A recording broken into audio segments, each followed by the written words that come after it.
எல்லா மேசராசிக்காரங்களும் டாக்டர் ஆவாங்களா? கிடையாது. எல்லா மேசராசிக்காரங்களும் என்ஜினியர் ஆவாங்களா? அப்படி கிடையாது. அவங்கவங்களுடைய சுய விருப்பம் 10ஆம் இடத்தை பொறுத்து 10ஆம் இடத்துக்கு அதிபதியை பொறுத்து மாறும். ஃபர்ஸ்ட் பாயிண்ட், எஜுகேஷன் குட்னு போட்டுக்கோங்க. நீங்க என்ன படிப்பு படிக்க போறீங்களோ அந்த படிப்பு வெற்றிகரமாக அமையும். இந்த கலைத்துறை சார்ந்தவர்கள், சினிமா, சின்னத்திரை, எல்லா திரையிலும் இருக்கக்கூடிய கலைஞர்கள், எழுத்தாளர்கள், பேச்சாளர்கள், இவர்களுக்கெல்லாம் 11ஆம் இடத்து ராகு உங்களை அடுத்த லெவலுக்கு கூட்டிட்டு போயிடும். நெக்ஸ்ட் லெவல் அப்படிங்கிறது கூட்டிட்டு போகும். ஏது போல் உழைப்பை வாங்குவார். உட்காரு, படி, எந்திரி, ஹார்ட் ஒர்க் பண்ணு. இவர் சொல்லிட்டாரா, ராகு வந்து இதப்பா வச்சுக்கப்பா, ஃபர்ஸ்ட் ரேங்க் வச்சுக்கப்பா, உனக்கு என்னப்பா சப் இன்ஸ்பெக்டராக இருக்கியா ரொம்ப காலமா, சரி இன்ஸ்பெக்டராக ப்ரொமோஷன், இன்ஸ்பெக்டராக இருக்கியா அடுத்த பொறுப்பு, இப்படி டெவலப்மெண்ட்டை கொடுக்கக்கூடிய விஷயம். மேசராசிக்கு மாணவர்கள், அரசியல்வாதிகள், கலைஞர்கள், சட்டத்துறை சார்ந்தவர்கள், அவங்களுக்கெல்லாம் ரொம்ப நல்லாயிருக்கும். அதிலும் குறிப்பாக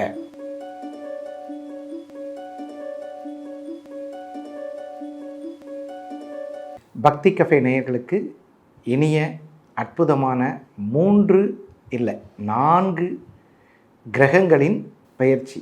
அது வந்து ஒரு மிகப்பெரிய ஒரு விஷயம். இந்த 2025 நடக்கிற பெரிய கிரக பயிற்சிகள் 4 பேர். அப்புறம் சந்திரன் டெய்லி போகிறாரு, சுக்கிரன், சூரியன் இதெல்லாம் இருந்தாலும் கூட மக்கள் கவனிக்கக்கூடிய 4 கிரக பயிற்சிகள் என்னென்னது? ராகு, கேது, குரு, சனி பகவான். இது எல்லாருடைய விருப்பத்தின் பெயரில் நிறைய பேர் சார் ராசி பலன் சொல்லுங்கள் சார் எப்படின்னு சொல்லி அந்த அற்புதமான வேண்டுதல்கள், மக்கள் வேண்டுதல்களுக்கு இணங்க, நேயர்கள் வேண்டுதலுக்கு இணங்க பக்தி கஃபே நேயர்களுக்கு சமர்ப்பிக்கப்படும் ஒரு அற்புதமான ராசி பலன்.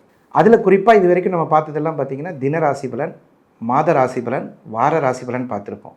3 மாத ராசி பலன், ஏப்ரல், மே, ஜூன், இந்த 3 மாதம் ரொம்ப முக்கியமான மாதம். இந்த 3 மாதத்தில் வரும் 3,4 அந்த ராகு கேது பயிற்சியை நம்ம வந்து 4 கிரகங்கள்னு சொல்லுவோம். பட் அது 2 பேரும் சேர்ந்து பயிற்சி ஆகிறதுனால அதை வந்து ஒரு இதாக வைக்கிறோம். ஃபஸ்ட் பாயிண்ட் என்னன்னு கேட்டிங்கன்னா, சார் பெரிய குழப்பம் சார், இந்த திருக்கணிதமாக வாக்கியமான ஒரு குழப்பம். நம்ம வாழ்கிற காலத்தில் நம்மளுக்கு ஒரு பிரச்சனைன்னா யாரை அணுகுவோன்னா ரொம்ப ரொம்ப முக்கியமாக இருக்கக்கூடிய நம்மளுடைய குருமார்கள். அதில் மகா பெரியவர் ரொம்ப அழகாக தெய்வங்களுக்கு வாக்கியம் என்றும் மனிதர்களுக்கு திருக்கணிதம் என்றும் சொல்லியிருக்கார். அதனால் மேக்ஸிமம் நம்ம திருக்கணிதம் ஃபாலோ பண்ணுறோம். இன்றைக்கி நம்ம நிறைய பேர் பார்க்குறது திருக்கணிதம். அந்த திருக்கணிதம் பார்க்குறவங்க தாராளமாக இந்த ராசி பலனை கேட்கலாம். இல்லை சார் நாங்கள் வாக்கியம்தான், நாங்கள் வாக்கியத்தை தவிர வேறு எதுவுமே பார்க்க மாட்டோம் அப்படிங்கிறவங்க கொஞ்சம் வெயிட் பண்ணி வாக்கியத்தில் ராசி பலன்கள் சொல்லும் வரை காத்திருக்கலாம். முதல்ல மேச ராசிக்கு இப்போ பார்க்கலாம். மேச ராசிக்கு அப்படின்னு எடுத்தோடனே முதல்ல என்ன சொல்லுவோன்னு கேட்டால், இந்த முதல் ராசி, முதல் நட்சத்திரம் அப்படிலாம் சொல்லும்போது மேச ராசியில் நல்ல பலன்கள் நடக்க காத்திருக்கிறது. அப்போது இந்த மேச ராசிக்கு 7.5 சனி என்னும் துவங்குகிறது. அப்போது 7.5 சனினா என்னென்னா உங்களுக்கு எல்லாருக்கும் தெரியும். ராசின்னு சொல்லக்கூடிய சந்திரனுக்கு 12ஆம் இடம், 1ஆம் இடம், 2ஆம் இடம். 12ஆம் இடத்துல 2.5 வருஷம், 1ஆம் இடத்துல 2.5 வருஷம், 2ஆம் இடத்துல 2.5 வருஷம் இருக்கிற மொத்தம் 2.5 கூட்டினா 7.5 வருஷம். ஸோ இதுதான் அந்த 7.5 சனி அப்படிங்கிறது உங்களுக்கு எல்லாம் தெரிஞ்ச விஷயம். இப்போ 12ஆம் இடத்துக்கு வந்திருக்கார். 12ஆம் இடம் அப்படிங்கிறது என்ன அப்படின்னு கேட்டால், விரயம், வெளிநாடு, அந்த மாதிரி ஆஸ்பத்திரி, இதெல்லாம் குறிக்கக்கூடிய விஷயங்கள். சரி, அவர் யார்? உங்களுக்கு உங்களோட ராசிக்கு யார்? உங்கள் ராசியில் நீச்சமாகக்கூடிய பகவான். சரி, ரைட்டு. பாதகாதிபதியும் அவரே, லாபாதிபதியும் அவரே. அதாவது உங்களுக்கு லாபாதிபதியும் அவர் தான், பாதகாதிபதியும் அவர் தான், ஜீவனாதிபதியும் அவர் தான். அவர் இவ்வளவு காலம் உங்கள்கிட்ட எங்கே இருந்தார்னா 11ஆம் இடத்துல இருந்தார். இப்போது நம்ம சொல்கிற ராசி பலன்களில் என்ன வித்தியாசத்தை சொல்ல போகிறோம்? நல்லா இருக்குன்னு சொல்ல போகிறோங்கிறது எல்லாருக்கும் தெரிஞ்ச விஷயம். ஆனால் நம்ம பார்க்க போகிற ராசி பலன்களில் ஒரு முக்கியமான சீக்ரெட் என்னன்னு கேட்டால், நம்ம பார்க்குறது சுகர் நாடி முறையில் முதல் முறையாக ராசி பலன். சுகர் நாடியில் என்ன அப்படி வித்தியாசமாக இருக்குது? அதே மாதிரி தானே சொல்ல போகிறீங்க? கிடையாது. பிறந்த கால ஜாதகத்தை தொட்டு ராசி பலன்கள் சொல்ல போகிறோம். அது என்ன சார் பிறந்த கால மேசராசியில் பிறந்தவங்க மேசராசி தானே. மேசராசியில் இன்றைக்கி இந்த ராசி பலன் கேட்குறதுல 1 வயசு பையன் இருப்பான், 2, 3, 80 வரைக்கும், 90 வரைக்கும், 100 வயசில் இருக்கிற மேசராசி கூட இருப்பாங்களா இருக்க மாட்டாங்களா? அவங்களுக்கு தனித்தனியாக ராசி பலன்கள். அப்போது ஒவ்வொரு ராசிக்கும் நம்ம சொல்ல போகிறோமா? அப்படி கிடையாது. இப்போது சனி என்பவர் மீனத்துக்கு வந்துட்டார்.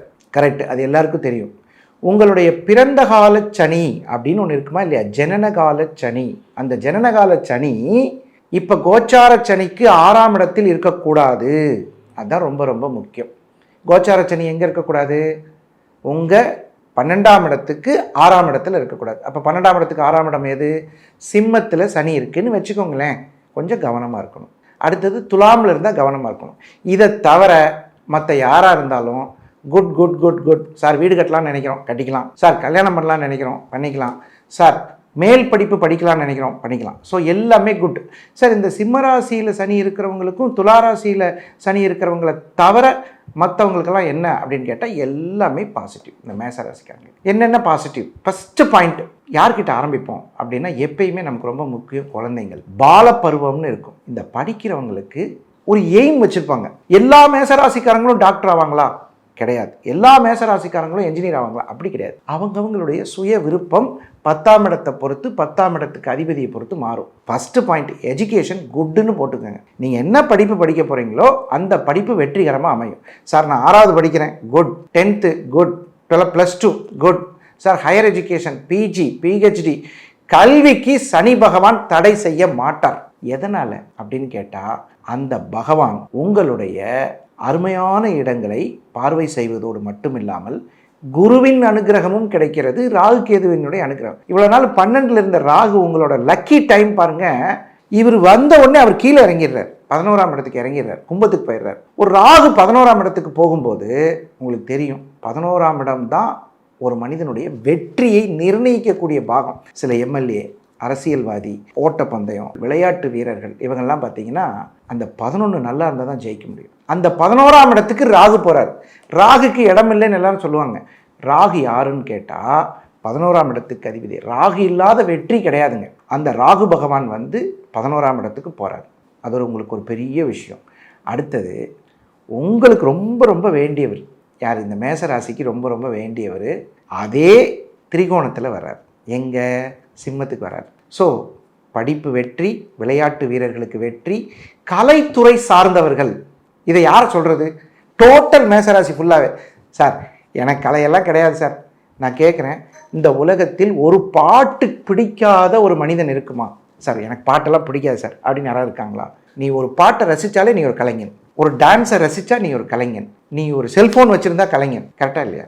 அப்போது இந்த கலைத்துறை சார்ந்தவர்கள், சினிமா, சின்னத்திரை, எல்லா திரையிலும் இருக்கக்கூடிய கலைஞர்கள், எழுத்தாளர்கள், பேச்சாளர்கள், இவர்களுக்கெல்லாம் 11ஆம் இடத்து ராகு உங்களை அடுத்த லெவலுக்கு கூட்டிகிட்டு போய்டும். நெக்ஸ்ட் லெவல் அப்படிங்கிறது கூட்டிகிட்டு போகும். சார், நான் ஒரு லெவல் இப்போ வந்து மந்த்லி இன்கம் வந்து ஒரு அமௌண்ட் வாங்கிட்டு இருக்கேன் சார் அப்படின்னா, it will come to daily income. மாதம் ஒரு 10,000 ரூபா வாங்குறேன்னா டெய்லி 10,000 ரூபா சம்பாதிக்கக்கூடிய சூழ்நிலைக்கு தள்ளப்படும். சார், நான் பாட்டில் படுத்து தூங்கினாலே வருமா சார்? நான் ஜாலியாக இருந்தாலே வருமா? கண்டிப்பாக நேரம் வந்து விட்டால் அது கண்டிப்பாக உங்களுக்கு அமையும். இப்போ இந்த 11ஆம் இடத்து ராகு உங்களை வளர்ச்சி கூட்டு போகும்.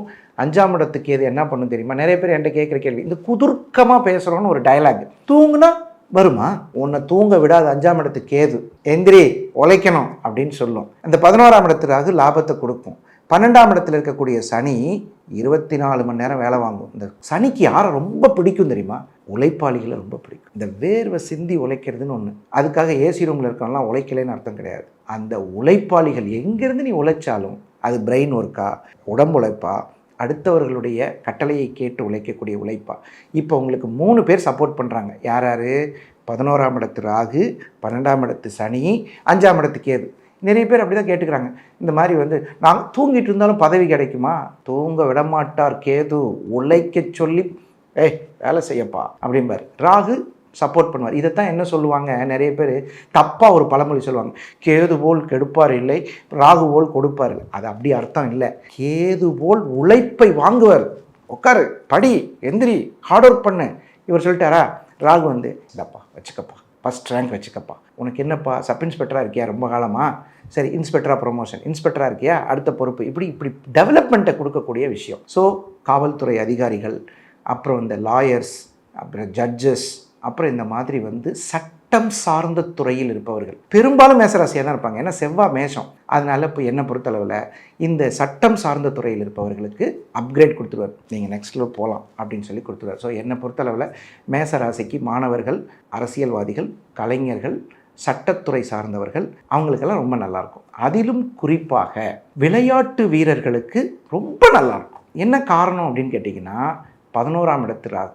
எல்லா விளையாட்டு வீரருக்கும் ஒரு லட்சியம் இருக்கும். ஒவ்வொரு துறை சார்ந்து இந்த வருஷத்தில் இத்தனை கோல் போடணும், இந்த வருஷத்தில் இந்த மேட்ச்சில் விளையாடணும், இந்த வருஷம் அந்த காம்படிஷன் கப்பை சக்ஸஸ் ஒவ்வொருத்தருக்கும் ஒவ்வொரு மாதிரியாக இருக்கும். அது வாலிபாலுக்கு ஒரு மாதிரி, கபடிக்கு ஒரு மாதிரி. அந்த ட்ரீம்னு சொல்கிறத விட அது தப்பு. எய்ம் அதை கேட்ச் பண்ணிடுவீங்க. ஸோ ஸ்மார்ட் எவ்ரிதிங் உங்களுடைய கிரகநிலை சார்பாக சப்போர்ட்டாக இருக்குது. நீங்கள் இறங்கி விளையாண்டா போதும், எல்லாமே நல்லாயிருக்கும். சார் எல்லாம் சொல்கிறீங்க, இந்த கல்யாண விஷயத்தை சொல்லுங்கள், கரெக்டாக இல்லையா? அது ரொம்ப முக்கியமாக இல்லையா? நிறைய பேருக்கு மேசராசிக்காரங்களுக்கு தடைப்பட்ட திருமணங்கள் பார்த்தோம் சார், இன்னமும் வேணாங்கிறாங்க சார் அப்படின்னு இருக்கா இல்லையா? அதைத்தான் இந்த 11ஆம் இடத்து ராகு, அந்த ராகு கேது தோஷம் இருப்பவர்கள், செவ்வாய் தோஷம் இருப்பவர்கள், இவங்களுக்கெல்லாம் திருமணத்துக்கு கூட்டு போகக்கூடிய ஒரு அற்புதமான நல்ல காலம். அப்புறம் எதிர்பாராத விதமாக முதல் திருமணத்தில் ஏதோ ஒரு சின்ன பிரச்சனை இருந்தால் அது சரியாகக்கூடிய வாய்ப்பு வரும். மிஸ் அண்டர்ஸ்டாண்டிங் ஆகிடுச்சு சார், நான் வாழணும்னு நினைக்கிறேன், பட்டு என் ஒய்ஃப் ஒத்துக்க மாட்டேங்கிறாங்க, இல்லை என் ஹஸ்பண்ட் ஒத்துக்க மாட்டேங்கிறாரு, நான் எவ்வளவோ அவருக்கு புரிய வச்சுட்டேன், பட் இந்த காம்ப்ரமைஸ் எல்லாம் பெரியவங்க என்ன சொல்லியிருக்காங்க தெரியுமா? நல்லவன் செய்யாததை, ஒரு நல்லவன் இருக்கானா அவனால் செய்ய முடியாததை நாள் செய்யும் சொல்கிறாங்க. ஒரு நல்லவன் செய்ய முடியாது, நாள் செய்யணும்னா எப்படி நாள் வந்து செய்யுமா? கிடையாது. 10 தடவை பேசி பார்த்தேன் சார், ஒர்க் அவுட் ஆகலை சார். 11ஆவது தடவை ஓப்பனாக போய் பேசிடலான்னு போனேன் சார். அன்னைக்கு பார்த்தீங்கன்னா எனக்கு ஒரு நல்ல நேரம் சார், அங்கே அவரோட ஃப்ரெண்டு வந்து இருந்தார், பேசினோம், போடா சும்மா குடும்பம் நடத்துகிறான் அப்படின்னு சொல்லிட்டாங்க. இதை எப்படி நான் இவ்வளோ தைரியமாக சொல்கிறேன்னா, நம்ம ஆஃபீஸில் நடந்த ஒரு சம்பவம். 20 ஆண்டு காலமாக அண்ணன் தங்கை அவங்க 2 பேர் உறவில் பகை. நான் என்ன சொல்லியிருக்கேன், 5 வருஷத்துக்கு முன்னாடி தாய்மாமா வீட்டில் தான் கல்யாணம் பண்ணுவான்னு சொல்லியிருக்கேன். அந்த சம்பவம் நடக்காமல் என்னை திட்டிகிட்டே இருந்தாங்க. சார் என்ன சார் தாய்மாமா வீட்டில் பகையாக இருக்கே சார் அப்படின்னு. ஒரு சின்ன ஏதோ ஒரு விசேஷத்துக்கு போயிருக்காங்க, அண்ணன் தங்கச்சி 2 பேரும் சமாதானம் ஆகிட்டாங்க. நீ சமாதானம் ஆகிட்டேங்கிறத எப்படி நம்புறது அப்படின்னு பார்த்தீங்கன்னா 2 பேரும் சம்மந்தி ஆகிட்டாங்க. இது வந்து நடந்த உண்மை சம்பவம், என்னோட நெருங்கி பழகிறவங்களுக்கு தெரியும். அந்த பையன் மேசராசி 5 ஆண்டுகளாக என்னோட போராட பண்ணிகிட்டே இருந்தாங்க. என்னென்னு சார் இந்த மாதிரி வந்து கல்யாணம் ஆகலை, தாய்மாமா பிள்ளைத்தான் கட்டுவான் அப்படின்னு சொல்லிட்டேன். இன்றைக்கி கல்யாணம் ஆயிடுச்சு. இது என்னுடைய நெருங்கி பழகிறவங்களுக்கு தெரியும். ரெண்டாவது அவங்க கிட்டத்தட்ட 50 இல்லை 500 பேர் 5000 பேர் சொல்லிட்டாங்க சார் சொன்னது நடந்துச்சு. ஸோ அதனால் என்னன்னு கேட்டால், இந்த சந்தோஷமான விஷயத்தை உங்கள்கிட்ட ஏன் ஷேர் பண்ணுறோன்னா, எங்கேயாவது ஒரு இடத்துல பொண்ணு கேட்டிருப்போம், அவங்க யோசிச்சுட்டே இருப்பாங்க, சரி லேட் ஆகும், ஏதோ காரணத்தினால கொடுக்காமல் இருக்காங்க, நமக்கு அனைத்து தகுதிகளும் இருந்தும் தாமதமாகுது என்றால் நேரம் அல்லன்னு அர்த்தம். இந்த வார்த்தையை நீங்கள் ரொம்ப நல்லா கவனமாக வச்சுக்கணும். மேசராசிக்கு இந்த 3 மாதத்துக்கு இதுதான் மந்திரம். நமக்கு அனைத்து தகுதிகளும் இருந்து ஒரு விஷயம் தாமதமாகுது என்றால் நேரம் வரவில்லை. ஆனால் இந்த 3 மாதத்தில் நீங்கள் ட்ரை பண்ணுங்கள். மேரேஜ், வேலை, கௌரவம். சில பேருக்கு கௌரவம் என்னன்னு கேட்டிங்கன்னா, சம்பளத்தை விடுங்க சார், என்னோட ஆஃபீஸில் ப்ரொமோஷன் பண்ண மாட்டேங்கிறாங்க சார், ஜூனியருக்கு கொடுத்ததுனால நான் ரிசைன் பண்ண வேண்டியதாகிடுச்சு சார் அப்படிலாம் சொல்லுவாங்க.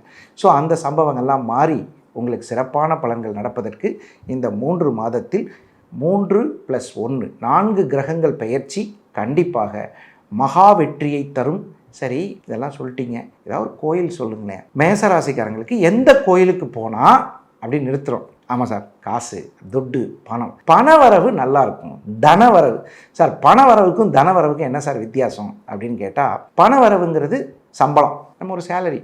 தனவரவுங்கிறது அன்லிமிட்டெட், அது அதிர்ஷ்டம் கூட சொல்லலாம். அந்த மாதிரி உங்களுக்கு தனவரவு மிகச்சிறப்பாக இருக்கும். ஏன்னா இந்த குரு பெயர்ச்சி என்று அழைக்கக்கூடிய அந்த குரு பெயர்ச்சி இப்போ நடக்குது.